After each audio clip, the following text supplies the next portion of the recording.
Okay, I think this is day 3, and this will be part 2 of the Madder Lake making video. In the previous video, I was tipping over the jar to pour out the water on top, but this time I don't want to disturb the sediment, so I'm going to pull the water out with a turkey baster. And that's going to take a while, so I'll excuse the noises. My dishwasher is running. Anyway, I'm going to remove the water with a turkey baster because I don't want to disturb the sediment. So I'll get down as close to the sediment as I can, and after that I'm going to pour it out into a coffee filter and start filtering it and drying it.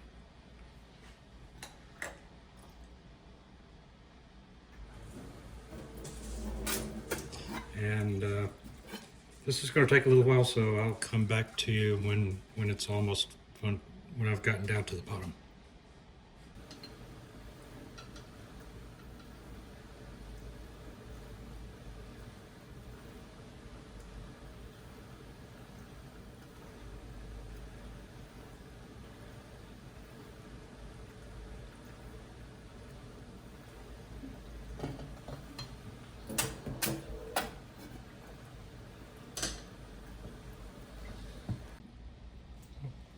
Okay, I'm almost at the end. I think I've gotten about as much water as I can get out without sucking up the color, so I'm going to stop there. Okay, so now I've got a strainer and a coffee filter and a bowl to catch the water. So I'm going to strain as much of that off as I can. This filter's not big enough to hold all of it, so I'll have to do this twice. So I'm just going to pour that in there. A lot of that water is going to go through the filter pretty quickly, and the rest will not. I think that's about as much as I'm going to get in that coffee filter. So what I do now is just let it sit and drain. It'll probably take overnight for all that to drain out, or for most of the water to drain out of it. And once that's done, once enough water has drained out of it, I should be able to pull the filter off and lay it on a paper plate, put another filter in, and filter out the rest of this. So that's, I'm going to set it aside for now in a place where it won't be disturbed, and come back to it tomorrow. Okay, hi everyone. It's the next morning, so good morning. And this has dripped overnight. I've changed it to a deeper bowl because the other one wasn't quite deep enough. So now I'm going to pull the filter out into a paper plate.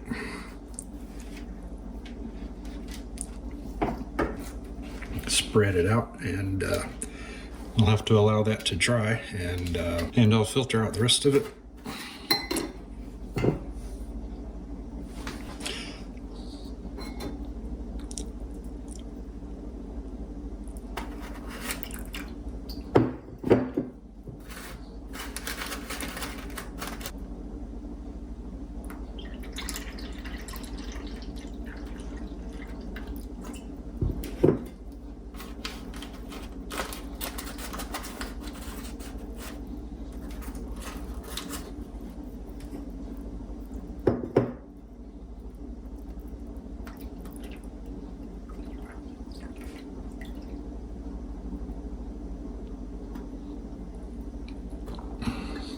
And that will have to sit overnight, or most of a day, for most of the water to drip out of it.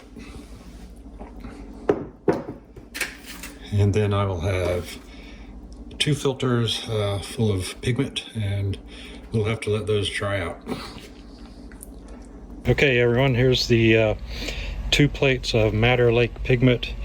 I have a screened in back porch, and so I'm going to leave them out here to air dry. Another way of drying them is to put them in a food dehydrator, which I have done in the past and when I've made this. But it's a sunny, warm day in the summertime, and it's warm enough out here to make the water evaporate from this material. It looks like a lot in the plates, but as the water evaporates out, the actual dry powder will be a lot less than what it appears to be right now. So that's where we're at with making the Madder Lake pigment at the moment. So I'll come back to you when the powder is dry, and then I'll grind it up and mix it into some varnish and test it on some wood. So stay tuned.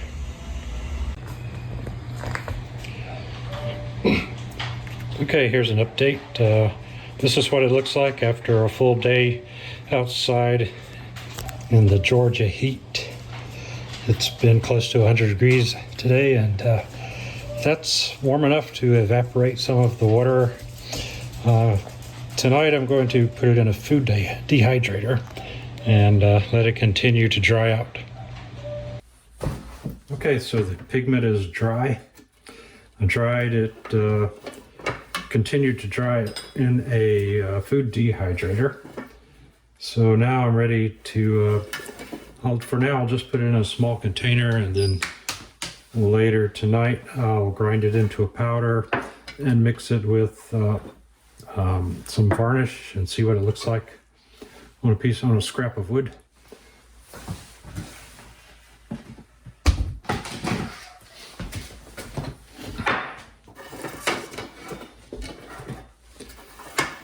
But for now I'll just take it off of the filter papers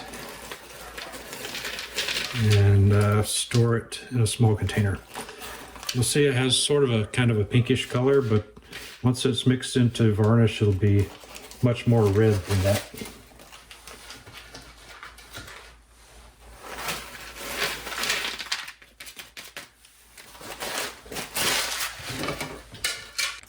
And I'm going to weigh that and see how many grams.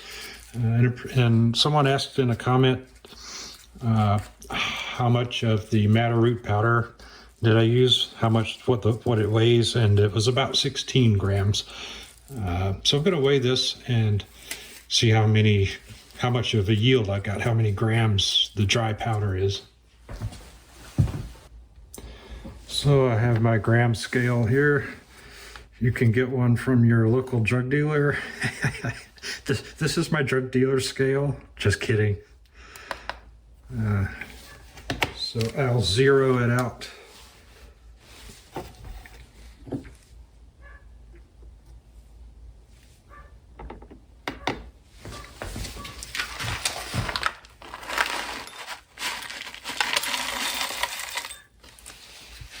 Okay, so that's 18 grams of dried powder, Madder Lake pigment powder. And so out of the 40 grams of alum and 20 grams of sodium carbonate, I have a yield of 18 grams of dried madder root powder, Madder Lake pigment powder. So that gives you an idea of how much you can expect to get out of the solution that I made. So I'm just going to store that and grind it this evening in a mortar and pestle, and I'll mix some with some some oil varnish. We'll put it on a scrap of wood and see what it looks like.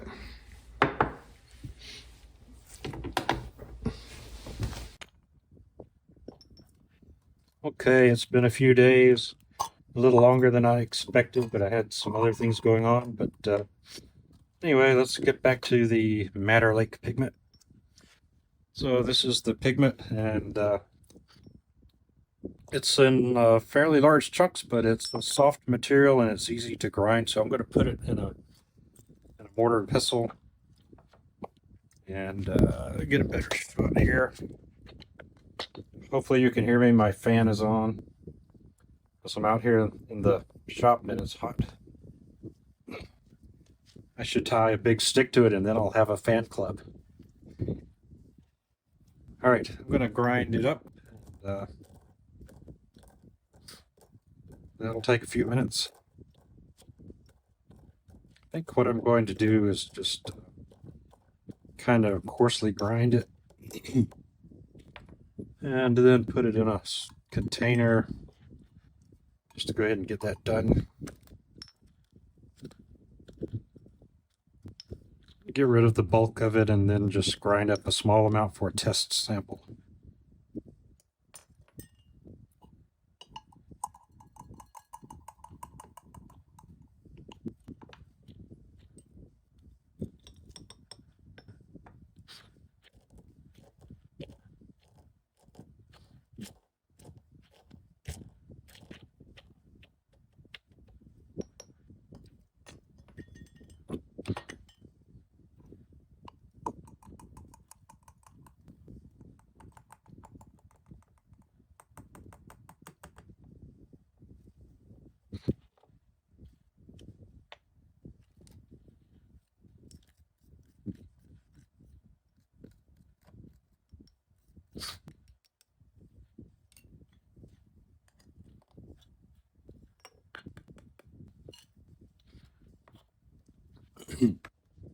Okay, I left enough in there for a test sample, and I'll continue grinding that into good fine powder.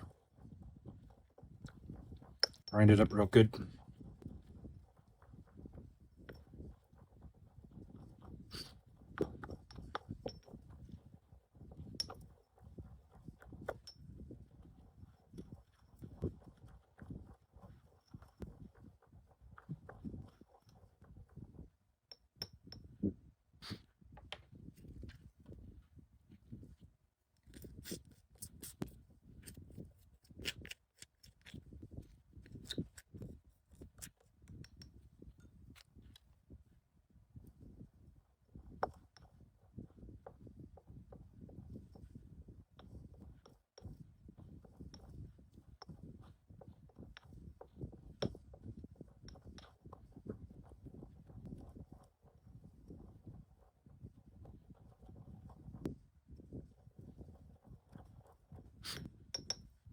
That should be good enough.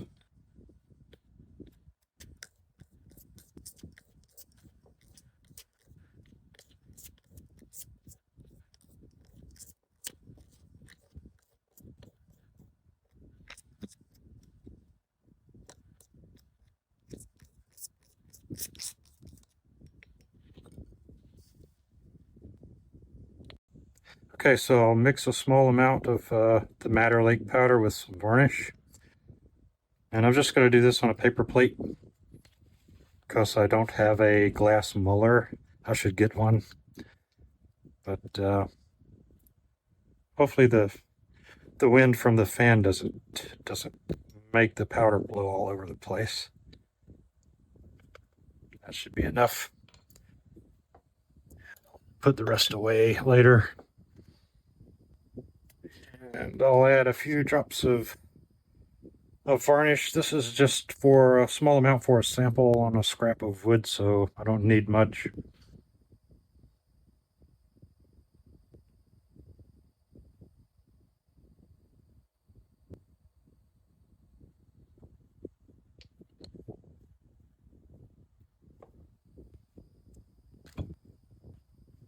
And just mix it up. I already know what this is going to look like because I've made it before. It's going to be a bright red, sort of tomato red. And I'm not going to say that that's a good color for a violin, but there are things you can do to make it darker and change the color. The Madder Lake making process that I've gone through in these two videos, part 1 and part 2, can be used You can use that same process to make other colors using other materials. I've made yellow pigment from, what's it called? Fustic. Here, I'll show you.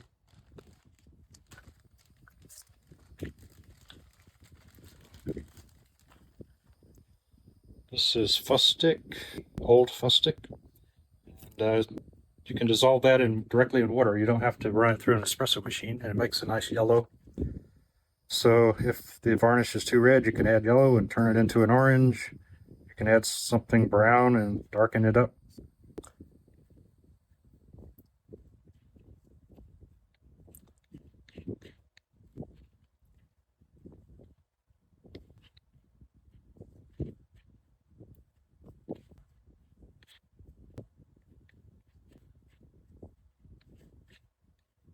That should be mixed well enough.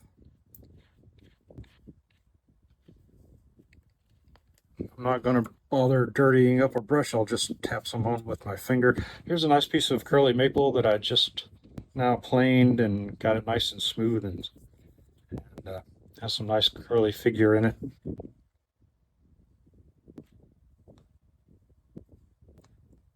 And you can see what the color looks like there. It's a nice bright red.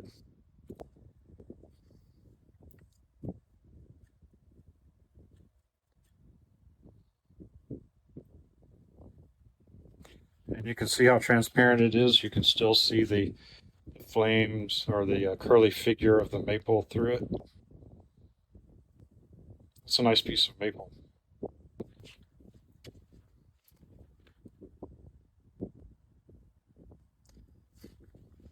I like to apply varnish in a very thin layer, but I'll dab some on here so that it's kind of thick so you can see how it looks in a thicker layer.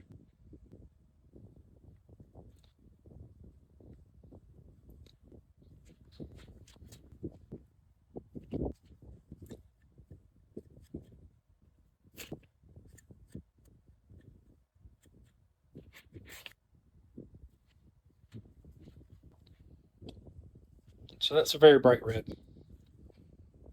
And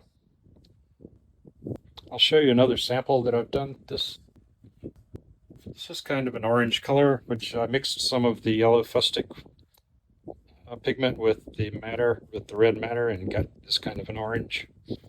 I'll show you some of the other pigments that I have.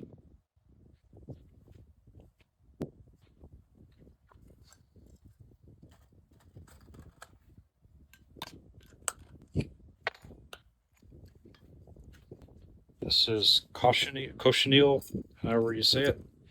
See the color there? It looks purple in my hand, but it makes a sort of violet red or magenta sort of red, which looks nice.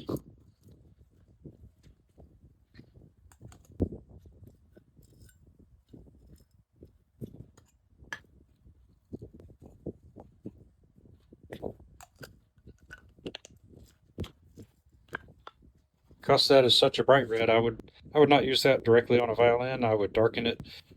One thing you can use to darken the madder lake pigment is to use some iron sulfate. Look at that.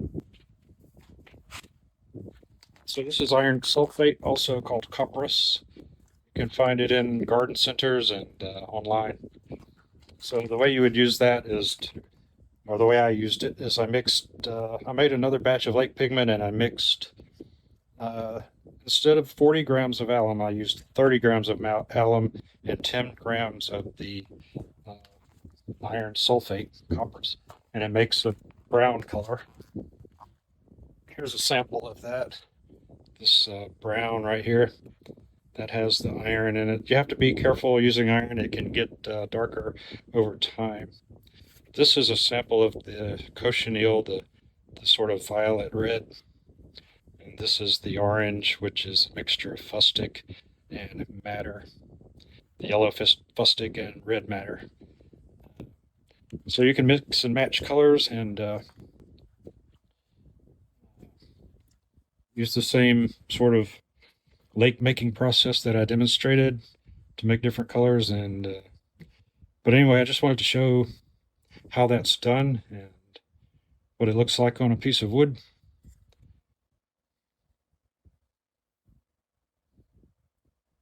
So there you go. That wraps it up for part 2 of making Madder Lake pigment.